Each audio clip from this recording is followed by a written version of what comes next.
আপনি তো বলছেন আমাকে হিজরত করে মদিনায় যাওয়ার জন্য, কিন্তু ঘর থেকে বের হওয়ার মতন কোনো সুযোগ নাই। আল্লাহ কয়, পয়গম্বর ঘরের মেজ থেকে এক মুঠো বালু হাতের মধ্যে নেন, বালু হাতের মধ্যে নিয়ে সূরা ইয়াসিন তেলাওয়াত করা শুরু করেন। সূরা ইয়াসিনের এক অংশ তেলাওয়াত কইরা বালুর উপরে ফু দিয়া বালু কণাগুলো ঘরের মধ্যে ছিটায়া দেন। আপনার হাতের বালু কণাগুলো ঘরের মধ্যে ছিটানোর দায়িত্ব আপনার। আর এই বালুগুলো প্রত্যেকটা কাফের বেঈমান মুশরিকের চোখের কোনায় কোনায় পৌঁছায়া দেওয়ার দায়িত্ব আমি আল্লাহর। কদরে কুদরত দারি বরকামাল আনতা রব্বি আনতা হাসবি যুল জালাল। আল্লাহর নবী তেলাওয়াত কইরা বিভিন্ন তাফসীরের কিতাবে বিভিন্ন আয়াতের কথা উল্লেখ আছে। তেলাওয়াত কইরা হাতের মধ্যে বালির উপরে ফু দিয়া বালি কণাগুলো ঘরের মধ্যে ছিটায়া দিছে। আল্লাহ পাক রব্বুল আলামিন প্রত্যেকটা বালি কণাগুলো কাফের বেঈমান মুশরিকের চোখে চোখে পৌঁছায়া দিয়েছে। তারা চোখ তকবীর মে কলমা মে নমাজো মে আযমে, তকবীর মে কলমা মে নমাজো মে আযমে, ऐ नाम इलाही चे मिला नाम मोहम्मद, ऐ नाम इलाही चे मिला नाम मोहम्मद। फरमा तुम्हें आदम के मुझे खल्द तरी में, फरमा तुम्हें आदम के मुझे खल्द तरी में, लिखा हुआ तू बाप मिला नाम मुहम्मद, लिखा हुआ तू बाप मिला नाम मुहम्मद।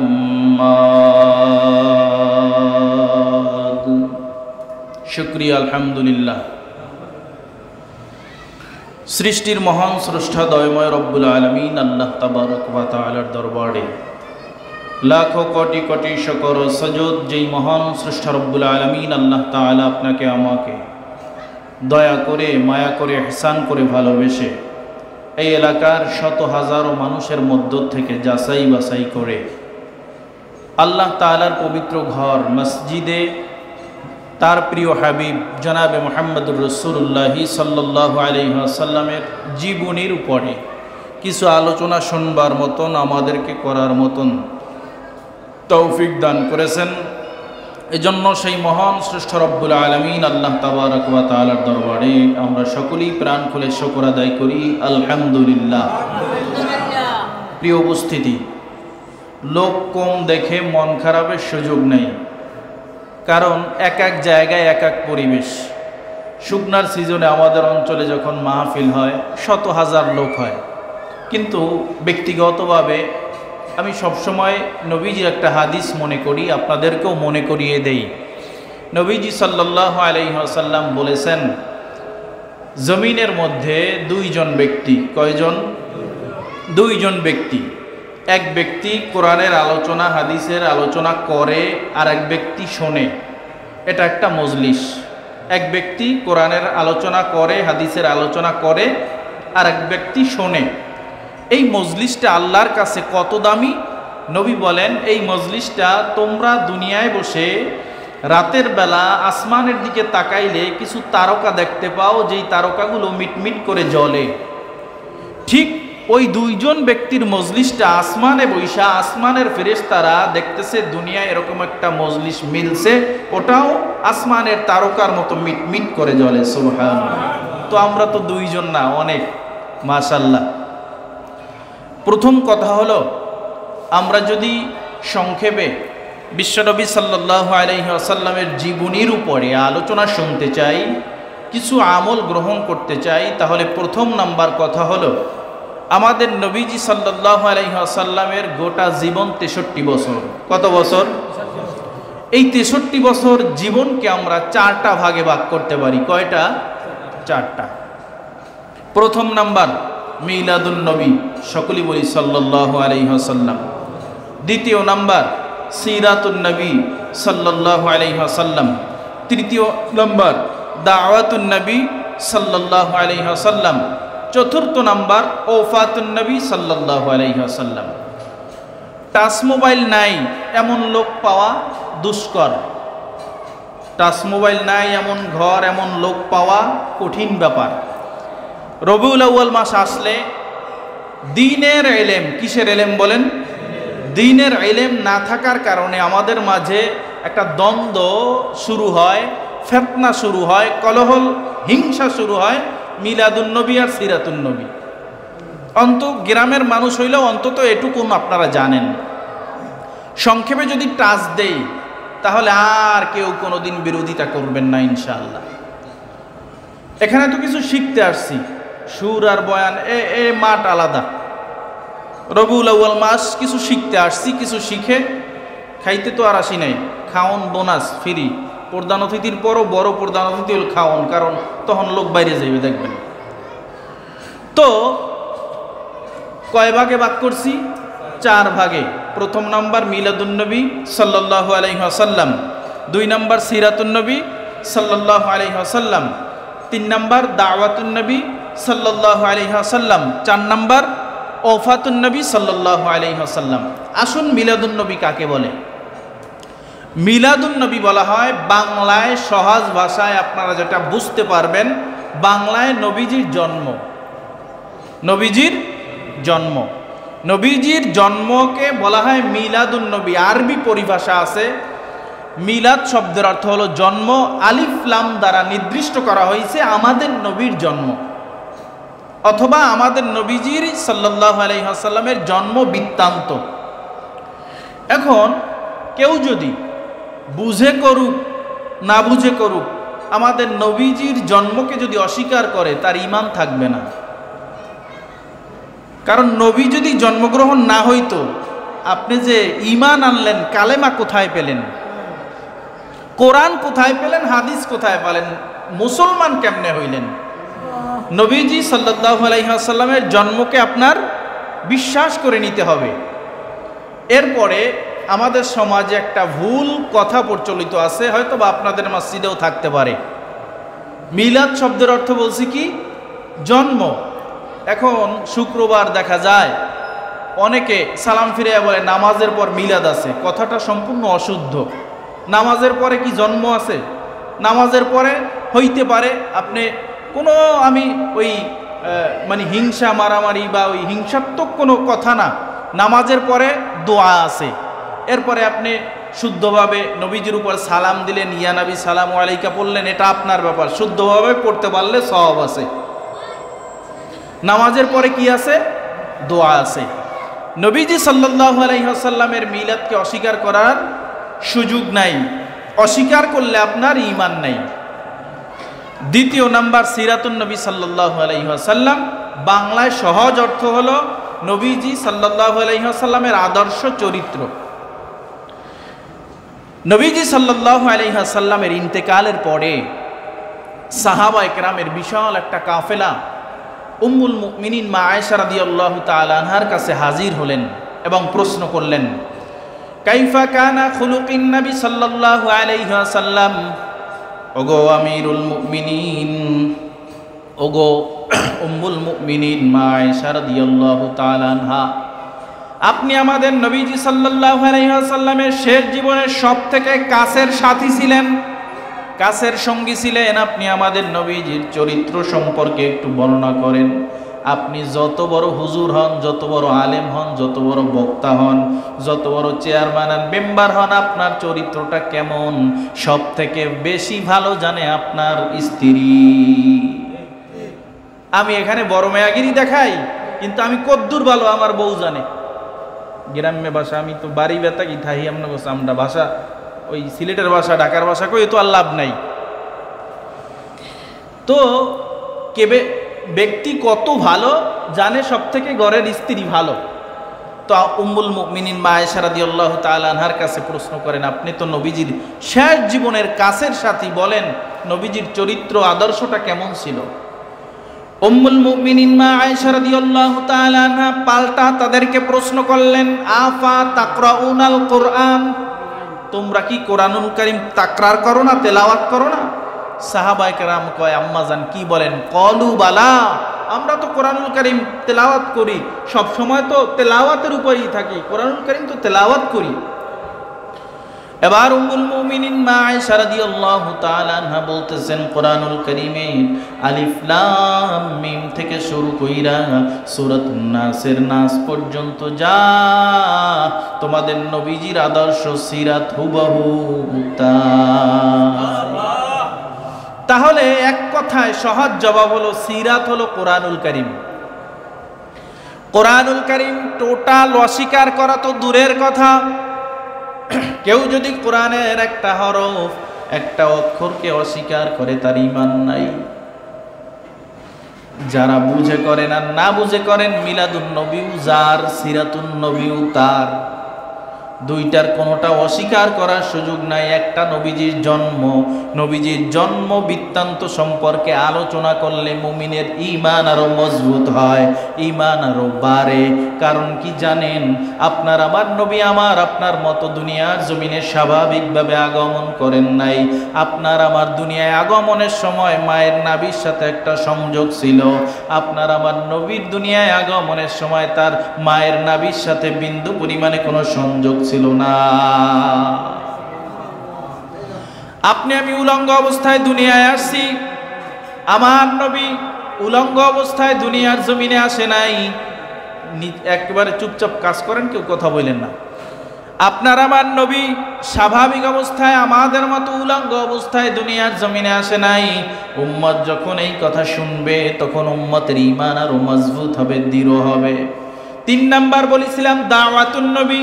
আল্লাহর নবী সাল্লাল্লাহু আলাইহি ওয়াসাল্লাম 40 বছর বয়সে নবুয়ত পেয়েছেন। 40 বছর বয়সে নবুয়ত পাওয়ার পর 40 থেকে 63 এই দীর্ঘ 23টা বছর তিনি দাওয়াতে কালিমার দাওয়াতে, ঈমানের দাওয়াতে তার গোটাই 23 বছরের গুরুত্বপূর্ণ জীবনটাকে তিনি পার করে দিয়েছেন। 4 নাম্বার বলছি ওফাতুন নবী, অর্থাৎ নবীজির ইন্তেকাল। নবীজির গোটা জীবনটাকে আমরা 4 ভাগে ভাগ করেছি। একটা মিলাদুন নবী, একটা সিরাতুন নবী, একটা দাওয়াতুন নবী, একটা ওফাতুন নবী সাল্লাল্লাহু আলাইহি ওয়াসাল্লাম। প্রিয় উপস্থিতি, আমাদের আগে বুঝতে হবে, অনেকে স্লোগান দেয় যে ইসলাম নারীর মর্যাদা দেয় নাই। ইসলাম দেয় নাই, তাহলে কে দিয়েছে? শোনেন, যখন আপনার আমার নবী দুনিয়ায় আগমন করছেন ওই যুগটাকে বলা হইতো আইয়ামে জাহিলিয়াতের যুগ, অর্থাৎ অন্ধকারের যুগ। অন্ধকার বলতে কি ওই দিনের বেলা সূর্য উঠতো না, রাতের মতো অন্ধকার থাকতো? বলে না, সব সূর্য উঠতো, চন্দ্র উঠতো, মানুষের সব কিছু স্বাভাবিক চলতো। অন্ধকার বলা হয় এই কারণে মানুষের মধ্যে দ্বীনের বুঝ, দ্বীনের জ্ঞান ছিল না। আরবিতে একটা পরিভাষা আছে, আল ইলমু নূরুন, জ্ঞান হলো আলো। মানুষের দ্বীনের জ্ঞান ছিল না, তো যার কারণে আইয়ামে জাহিলিয়াতের যুগ বলা হয়। দ্বীনের জ্ঞান, ইসলামের জ্ঞান না থাকার কারণে মানুষ যা খুশি তাই করত, যা গুনার কাজ আছে সব ওই যুগে সংগঠিত হইত। এজন্য ওটাকে আইয়ামে জাহিলিয়াতের যুগ বলা হয়।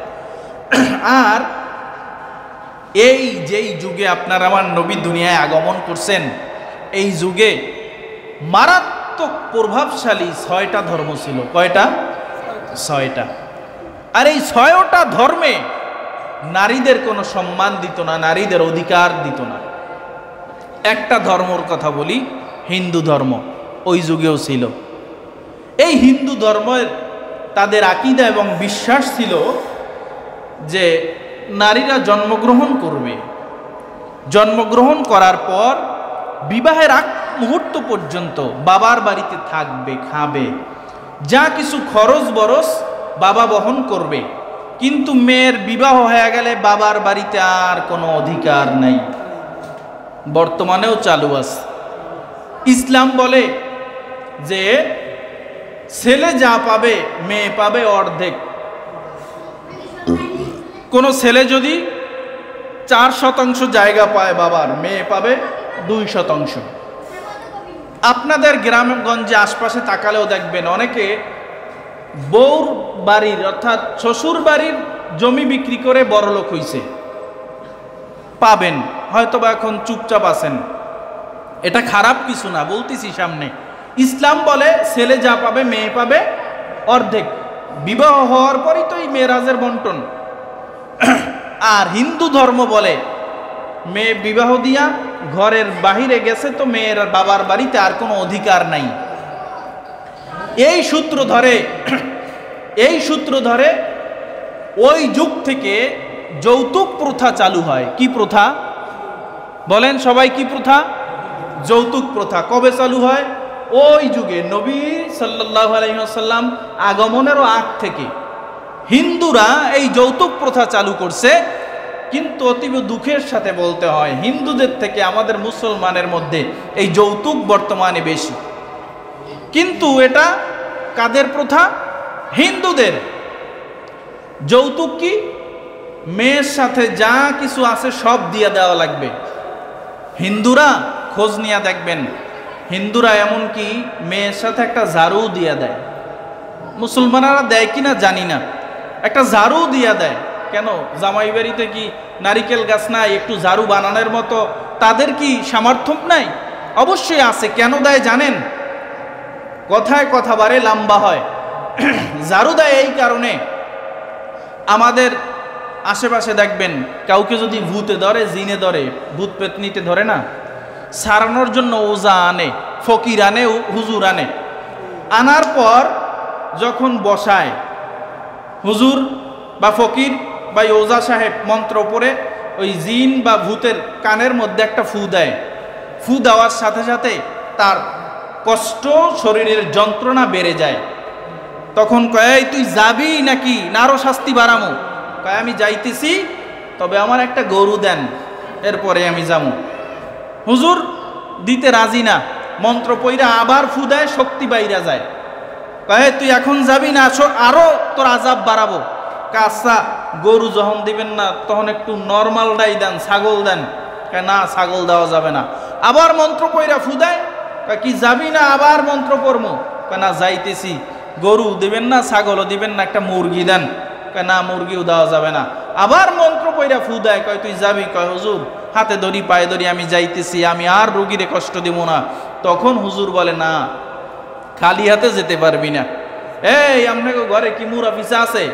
তাইলে নিয়ে আন, অথবা জোতা টোতা, পুরান জোতা, সিরা জোতা থাকলে নিয়ে আসেন। নোয়াখালীর ভাষায় কয় ঢুন্ডা হিসা, আমরা কই মুরা পিসা।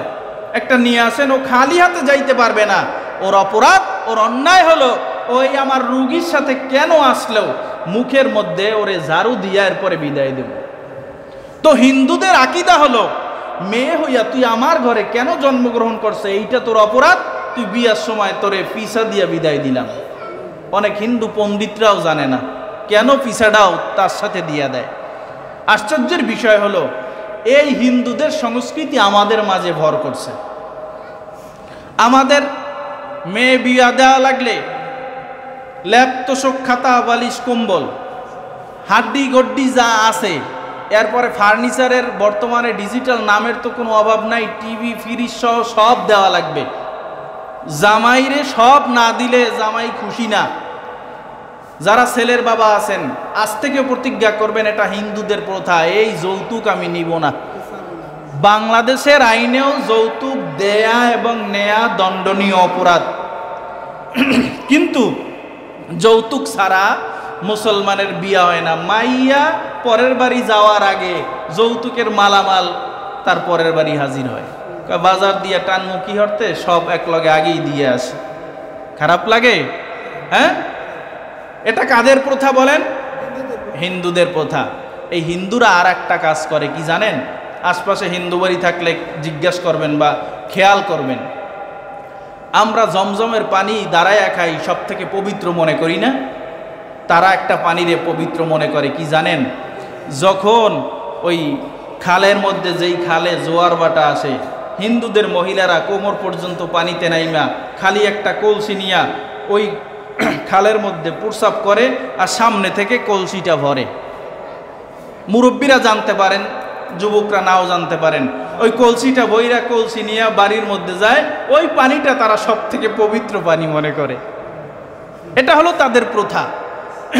ওই যুগে এক কথায় আমি বুঝাতে চাই, হিন্দুরা মেয়েদেরকে তারা মনে করত বোঝা মেয়ে হইয়া কেন জন্মগ্রহণ করছো, এই জন্য ফিসা নিয়ে বিদায় হ।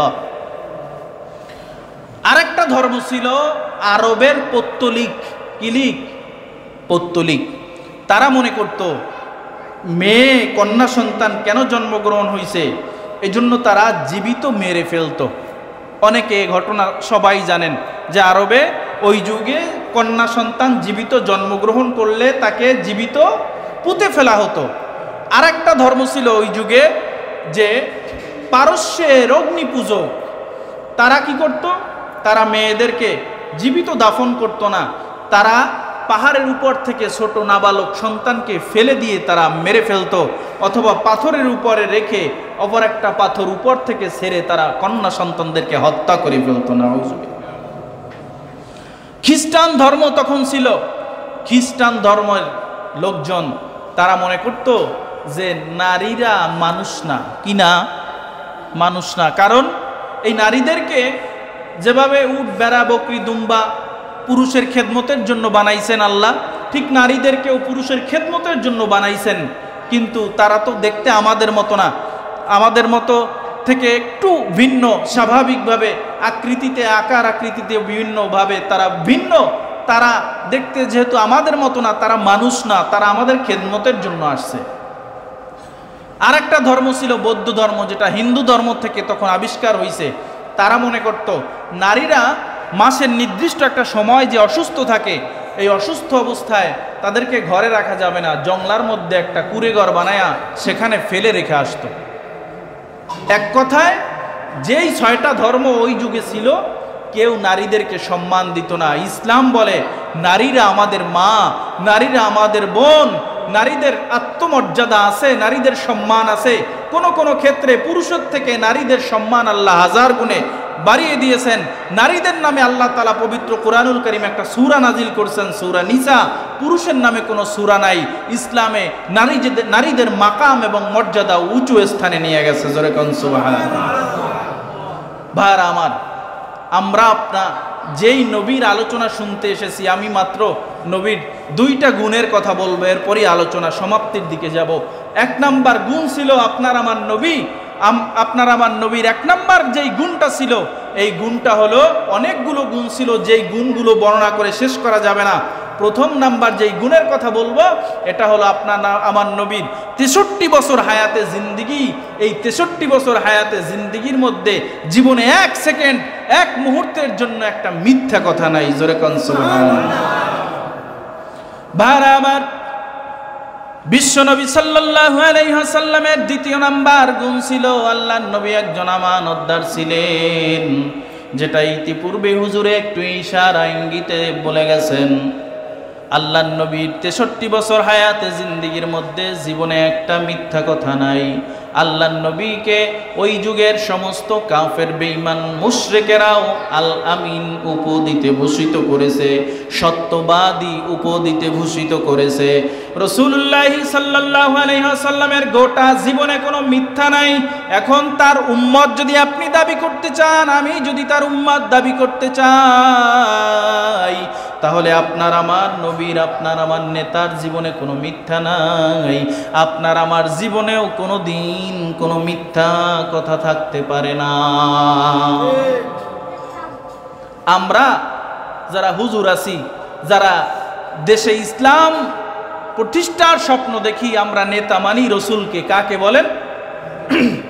আমার নেতার 63 বছর হায়াতে জিন্দিগির মধ্যে একটা মিথ্যা নাই।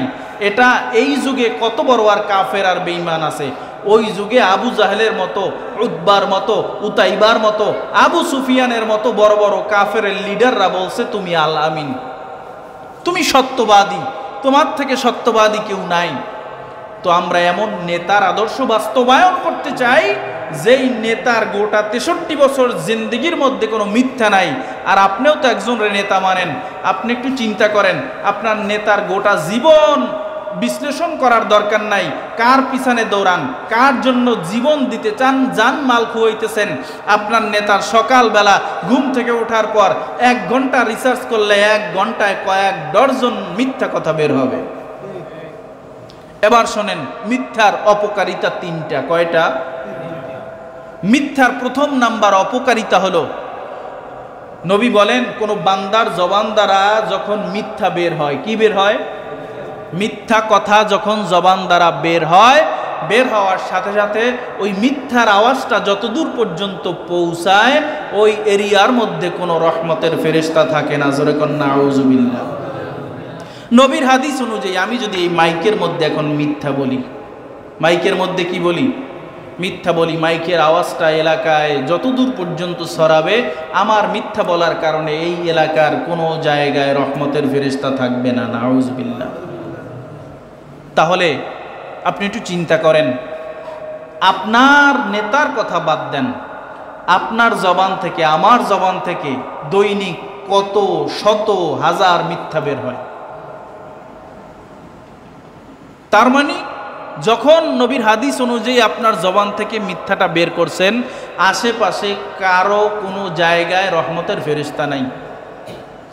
আপনার মিথ্যার উসিলায়, আমার মিথ্যার উসিলায়, আমি এই মসজিদে বসে মিথ্যা বললাম, টোটাল জায়গাটা জুড়ে রহমতের ফেরেশতা চলে গেল আমার কারণে। এই অভিশাপ তো আমার। তাহলে নবীর আদর্শ, নবী জিন্দিগিতে কোনোদিন মিথ্যা বলে নাই। নবীর উম্মত যদি আমি হতে চাই, নবীর উম্মত দাবি করি, তাহলে আমার জবান থেকেও কি বের হতে পারবে না? বলেন, মিথ্যা বের হতে পারবে না। মিথ্যা নাম্বার 2 নাম্বার কুফল, মিথ্যা বলার 2 নাম্বার কুফল হলো মিথ্যা মানুষকে মুনাফিক বানায়। মিথ্যা মানুষকে কি বানায়? মুনাফিক বানায়। 3 নাম্বার কুফল, এই মিথ্যা বলার কারণে, মুনাফিক হওয়ার কারণে মিথ্যা মানুষকে ধ্বংস করে জাহান্নামে নিয়ে যায়। তাহলে আমরা 1 নাম্বার শিক্ষা গ্রহণ করব, পর্দা করাবো না। যেহেতু নবীজি সাল্লাল্লাহু আলাইহি ওয়াসাল্লামের সিরাতের মিলাদের আলোচনা আমরা শুনতে এসেছি, নবীজির গোটা 63 বছর জিন্দেগির মধ্যে একটা মিথ্যা নাই। সুতরাং আমি যদি নবীর উম্মত দাবি করি, তাহলে আমার উচিত হবে আমি জীবনে কোনোদিন মিথ্যা বলবো। আর আপনি যদি মনে করেন আমি নবীর উম্মত না, অহরহর মিথ্যা বইলেন, আমার কোনো আপত্তি নেই। 2 নাম্বার, নবীজি সাল্লাল্লাহু আলাইহি ওয়াসাল্লাম ছিলেন আমানতদার। কিদার? আমানতদার। আর আজকালের অবস্থা এমন, মসজিদের ইমাম সাহেব আমি, আমার কাছেও মানুষ আমানত দিতে ভয় পায়। কারণ যদি খেয়ানত হয়ে যায়, যদি খেয়ানত হয়ে যায়, মসজিদের ইমাম সাহেবের কাছে মানুষের মাল নিরাপদ না, তাহলে আম জনতা যারা আছে তাদের কাছে নিরাপদ কেমনে থাকবে? ভাইরা, বিশ্বনবী সাল্লাল্লাহু আলাইহি ওয়াসাল্লাম 40 বছর বয়সে যখন নবুয়াত পেলেন, নবুয়াত পাওয়ার পর মানুষদেরকে কালেমার দাওয়াত দেয়, ঈমানের দাওয়াত দেয়, কিন্তু মানুষগুলো দাওয়াত গ্রহণ করে না।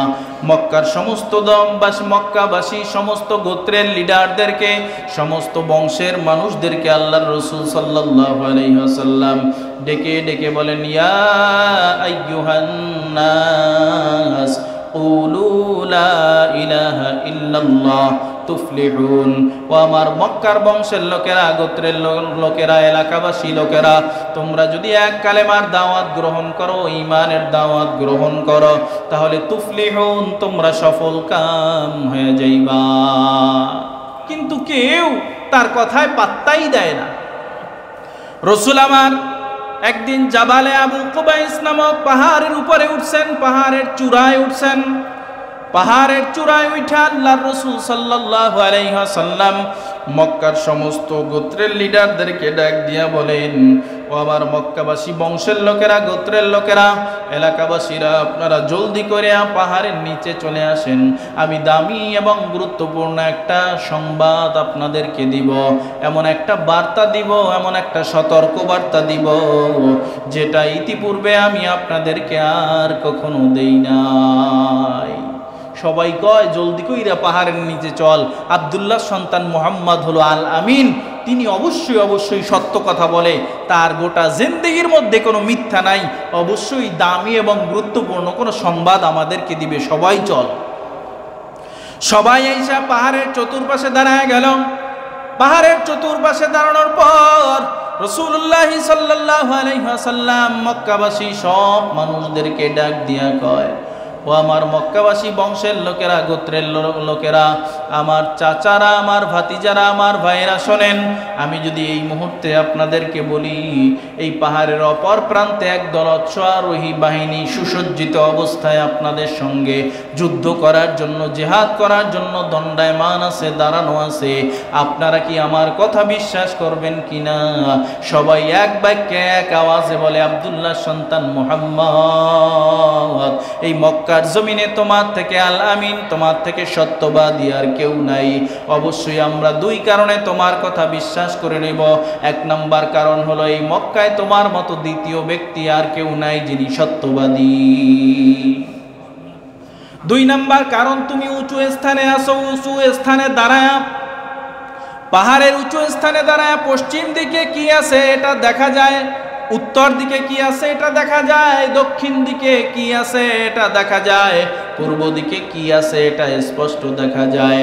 যেহেতু তুমি উঁচু স্থানে আসো, আমরা নিচু স্থানে আসি, নিচু স্থানে দাঁড়াইয়া পাহাড়ের পূর্ব পাশে কি আছে, আমরা পূর্ব পাশে যারা দাঁড়ানো তারা পশ্চিম পাশে কি আছে না না আছে এটা আমরা দেখি না, যারা দক্ষিণ পাশে আছে তারা উত্তর পাশে কি আছে না না আছে এটা দেখে না, যারা পশ্চিম পাশে আছে তারা পূর্ব পাশে কি আছে না না আছে এটা দেখে না, যারা পূর্ব পাশে আছে তারা পশ্চিম পাশে কি আছে না না আছে এটা দেখে না।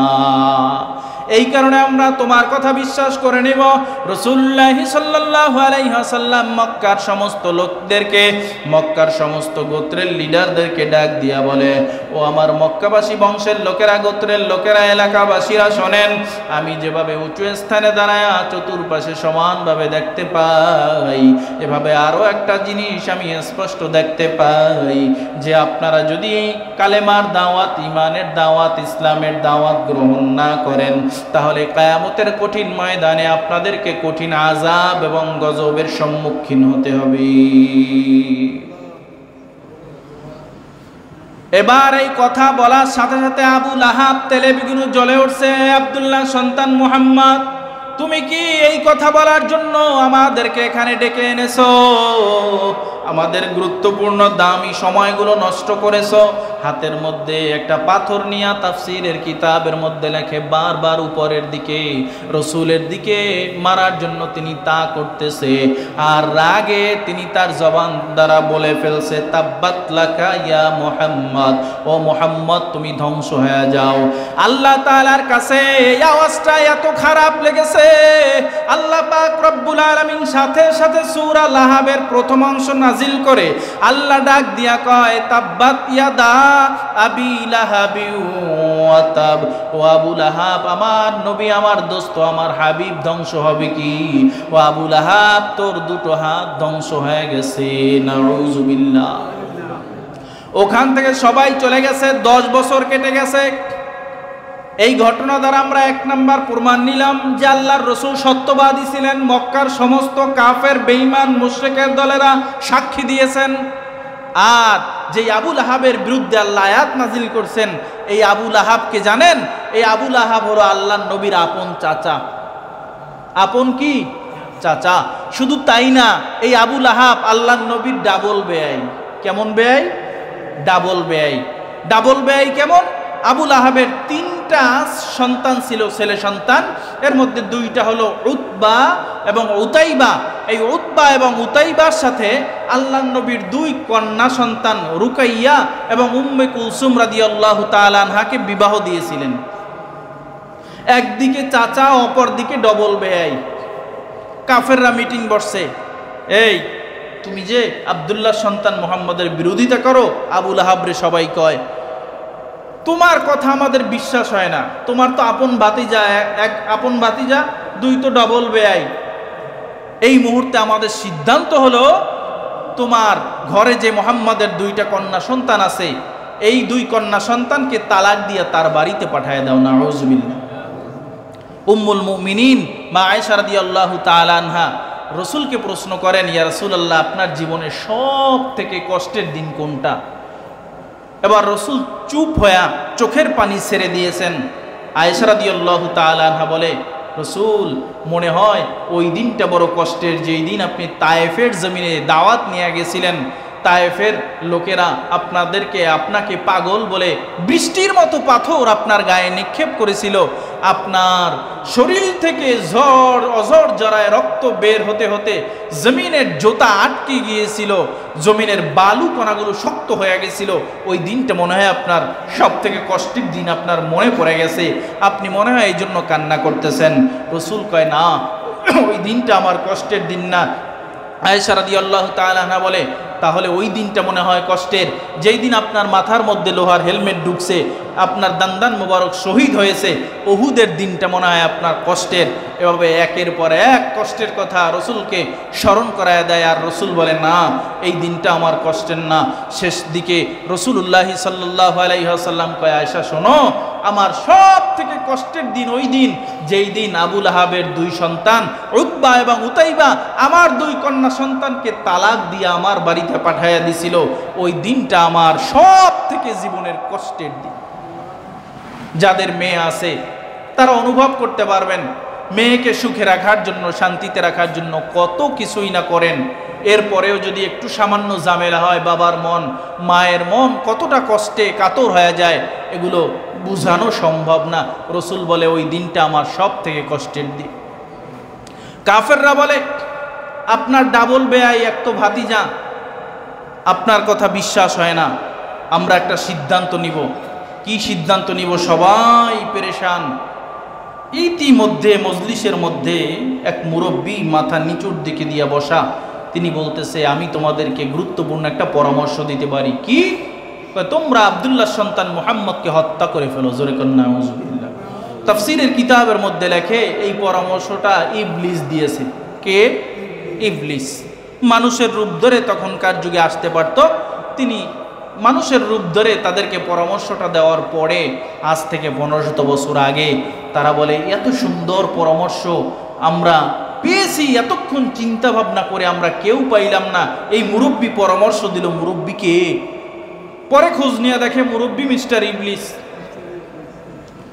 এবার আল্লাহ তাআলা পয়গম্বরকে জানায়া দেয়, ও পয়গম্বর, কাফেররা মিটিং বসছে, তারা সিদ্ধান্ত নিয়ে ফেলছে আপনাকে দুনিয়া থেকে বিদায় দিবে, আপনাকে হত্যা করে ফেলবে।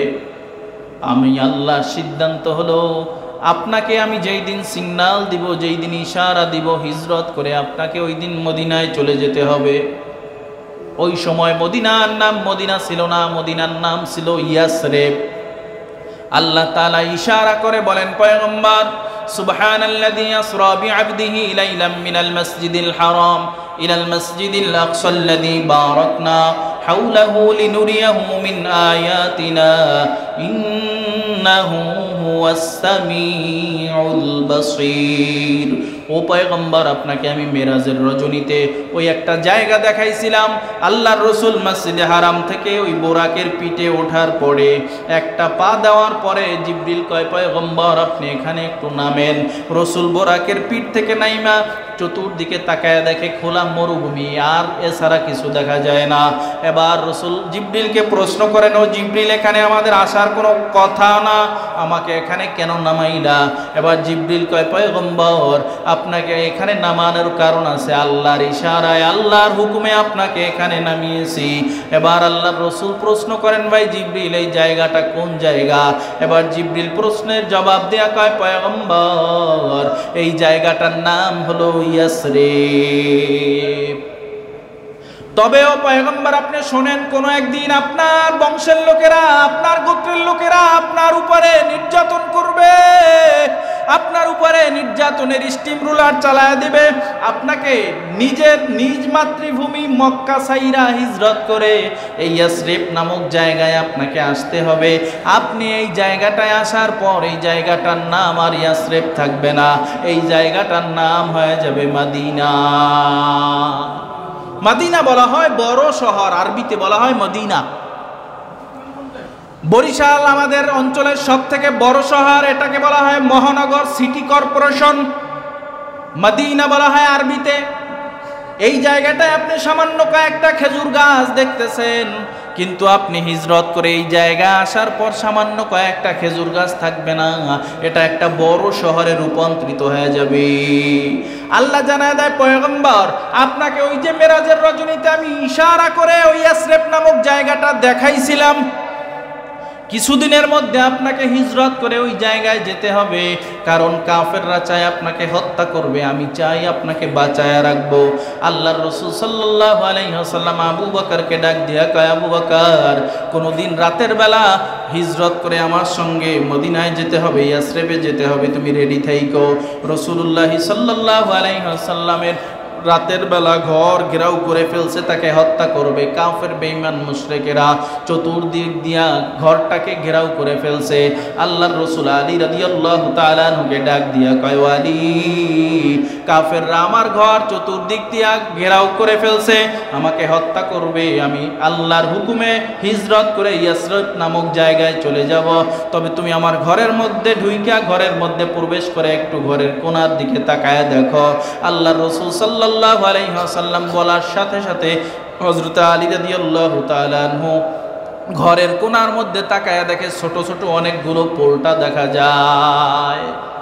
এবার রাসূলুল্লাহ সাল্লাল্লাহু আলাইহি ওয়াসাল্লাম বলে, আলী শোনো, এই যে পোলটাগুলো দেখো, মক্কার বড় বড় কাফেরেরা, ছোট ছোট কাফেরেরা, বড় ছোট যারা আছে সব কাফেরেরা আমার কাছে মাল আমানত দিছে, সম্পদ আমানত দিছে, স্বর্ণ রৌপ্য মুদ্রা আমার কাছে আমানত দিছে। আমি ছোট ছোট পোলটা বানায়া প্রত্যেকটা পোলটার উপরে যেই কাফেরের মাল তার নাম লিখে রেখেছি। আমি যদি এই মুহূর্তে হিজরত করে মদিনার মধ্যে চলে যাই, তাহলে তারা বলবে আমাদের মাল আমাদের সম্পদ নিয়ে আব্দুল্লাহ সন্তান মুহাম্মদ ভেগে গেছে, তিনি পালায়া গেছে। আমি তোমাকে এই দায়িত্ব দিয়া গেলাম, এই আমানতের মাল যার যার কাছে তুমি সঠিকভাবে পৌঁছায়া দিয়া তুমি মদিনায় আসার আগ মুহূর্ত পর্যন্ত আল্লাহ তোমাকে মৃত্যু দিবে না। এবার কাফেররা এমন ভাবে ঘিরে ফেলছে, নবীর বের হওয়ার মতন কোনো সুযোগ নাই। আল্লাহর রাসূল আল্লাহর দরবারে হাত উঠায়া কয়, মালিক আপনি তো বলছেন আমাকে হিজরত করে মদিনায় যাওয়ার জন্য, কিন্তু ঘর থেকে বের হওয়ার মতন কোনো সুযোগ নাই।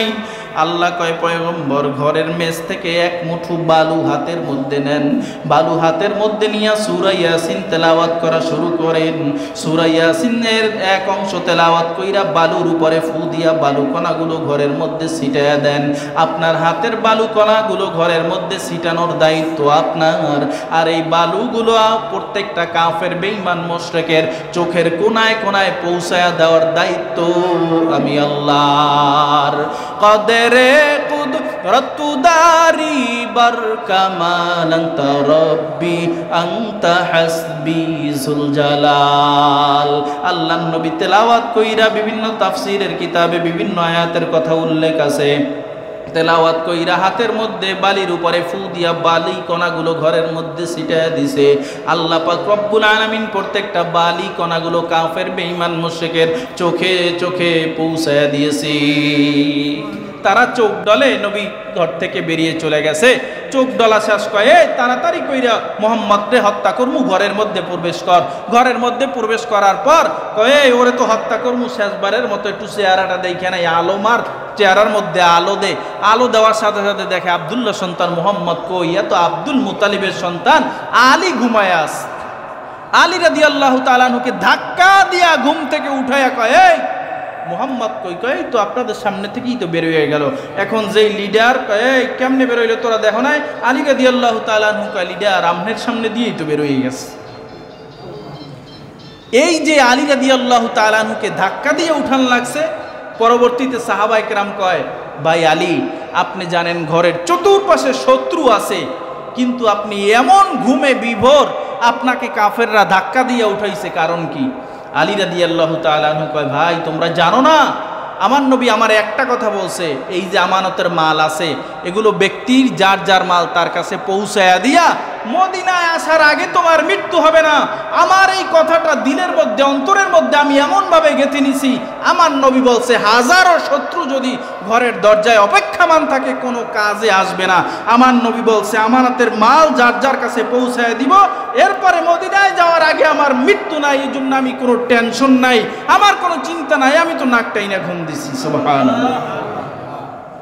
দুইটা কথা বলছি, কয়টা? এক নাম্বার, নবীর টোটাল 63 বছর জিন্দেগির মধ্যে মিথ্যা নাই। নবী আমানতদার ছিলেন, আমানতের মাল আলীকে বুঝায়া তিনি হিজরত করে মদিনায় রওনা দিছেন। তাহলে নবীর উম্মত হিসাবে আপনার আমার আদর্শ এটা থাকবে, আমার মাধ্যমে আমার জবান দ্বারা কোনো দিন যেন কোনো মিথ্যা কথা বের না হয়। মিথ্যার 3টা কুফল বলছি। এক নাম্বার কুফল, মিথ্যা বলার সাথে সাথে মিথ্যার আওয়াজটা যতদূর পর্যন্ত পৌঁছায় ওই এরিয়ার মধ্যে রহমতের ফেরেশতা থাকে না। 2 নাম্বার কুফল, মিথ্যা মানুষকে মুনাফিক বানায়। 3 নাম্বার কুফল, মুনাফিক হওয়ার পরে মিথ্যা মানুষকে ধ্বংস করে জাহান্নামের দিকে নিয়ে যায়। এজন্য নবী বলেন যে সত্য মানুষকে মুক্তি দেয়, মিথ্যা মানুষকে ধ্বংস করে। আসিদুকু ইউযি ওয়াল কিযবু ইউহলিক। সত্য মানুষকে মুক্তি দেয়, মিথ্যা মানুষকে কি করে? ধ্বংস করে। 2 নম্বর কথা, নবী আমানতদার ছিলেন, তিনি আমানতের খেয়ানত করেন নাই। আমার মাধ্যমে যেন কোনো আমানতের খেয়ানত না হয়। মাঠের মধ্যে কাজ করতে যাই, অনেকে 1 হাত 1 বিঘা আইল ঠেলার জন্য গ্রামের মানুষ যে কত পাগল হয়। আচ্ছা, ঠেলে ঠুলে সব কিছু করে আপনি 10 করা জায়গা, আপনার মোট 10 করা জায়গা বাড়াইলেন। এই 10 করা জায়গায় ককাটি দান হবে আর ককাটি চাল হবে, আপনি কত দূর আগালেন? বাহ্যিক দৃষ্টিকোণে আপনি অনেক আগায় গেছেন। আপনার জমি 10 করা বৃদ্ধি পাইছে ঠিক, কিন্তু আপনার খবর নাই আপনার ওই 1 মাসের মধ্যেই হাসপাতালে টেস্ট করতে যাইয়া শুধু ডাক্তারের ভিজিট 1500, টেস্টে যাবে 20,000। টের তো পান না। অ্যাক্সিডেন্ট করছেন, এমন অ্যাক্সিডেন্ট 5 লাখেও পারেন না। জায়গা দখল করছেন মাত্র 10,000 টাকার, ওদিকে টেস্টে গেছে 20, খবর নাই। নগদে দেখলেন আপনি আগাইয়ে গেছেন, কিন্তু মোটেও আগান নাই। মনে রাখবেন, কারো যদি 1 টাকার হক নষ্ট করেন, আপনার পকেট থেকে কমসে কম 100 টাকা যাবে, কিন্তু টের পান না। মনে করছেন অসুখ বিসুখ হইছে, এত হইবি বালা মুসিবত। ওই যে গ্রামে একটা কথা আছে, সহজে একটা মুরগি সদগা দেয় না, যখন খাটাসে না যা একটা সদগা দেওয়া লাগে না, সদগা দিলাম। পকেট থেকে কোনোদিন মসজিদের বাক্সে, দান বাক্সে জুমার দিন 5 টাকা দেয় না, 500 টাকা বাজারে বসে পড়ে গেছে, বিশ্রাই উসরাই পায় না, তখন কয় যা সদগা দিলাম। যখন পড়ে যায় তখন সদগা দেয়। এই আগে বাঙালি সদগা দিতে চায় না। মুরগি পাতে শিকালে খাটার সে নেওয়ার আগে সদগা দেয় না, নেওয়ার পরে সদগা দেয়। তো মনে রাখবেন, আপনি যদি 1 টাকা দান করে থাকেন, 1 টাকা কি করেন? দান করেন। ইখলাসের নিয়তে 1 টাকা দান করবেন। নবী বলেন আস-সাদকাতু তারাদ্দুল বালা। জুমার দিন মসজিদের বাক্স সামনে আসে না, ঠেলে দিবেন না বাবা, অন্তত 2 টাকা দিবেন, অন্তত 2 টাকা দান করবেন। 2 টাকা তো এখন ভিক্ষাও নিতে চায় না, দিলে কয় 10 টাকার নোট দেন। আমি বলি কি আমার মসজিদে জানেন, চামটা জিজ্ঞেস করবেন যে 10 টাকার নিচে কেউ দিতে পারবে না। কারণ আমি যদি বাজারে যাইয়ে কই কাউরে যে ভাই আমার একটা চা খাওয়ান, একটা পান খাওয়ান, এমন কোন মানুষটা আছেন যে খাওয়াবেন না? অবশ্যই খাওয়াবেন। এখন দুধ তো 5 টাকায় পাওয়াও যায় না। অনেক জায়গায় চিনির দাম যখন বাড়ছে, রং চাই 10 টাকা। তখনকার সময় যখন আমি বলছি একটা চা পান তো যেন খাই না, চা মাঝে মাঝে খাই, একটা চা একটা পান 10 টাকা। আমি যদি চাই বাজারে যাইয়া কারো কাছে যে ভাই আমার একটা চা খাওয়ান, একটা পান খাওয়ান, এমন কোনো মানুষ নাই যে খাওয়াবেন না। সুতরাং আমি কোনো দিন আপনাদের কাছে খাইতেও চাবো না। আমি চাই অন্তত আপনার জন্য, আপনার উপকারের জন্য মসজিদের বাক্সে জুমার দিন কমপক্ষে 10 টাকা দান করবেন। কয় টাকা? 1 সপ্তাহ পর যদি 10 টাকা দান করেন, দৈনিক 2 টাকাও পড়ে না। দান করলে ফায়দা কি? অল্পতে একটু টাচ দিয়ে যাই। আমরা 11টার মধ্যে ইনশাল্লাহ, 11টা তো বাইজে গেছে, আর 5 মিনিটের মধ্যে শেষ করব। দান করলে ফায়দা হলো, দান করলে বালা মুসিবত দূর হয়। কি দূর হয়? বালা মুসিবত দূর হয়। জোরে বলেন, কি দূর হয়? বালা মুসিবত দূর হয়। এবার একটু আপনি নিজের দিকে তাকান।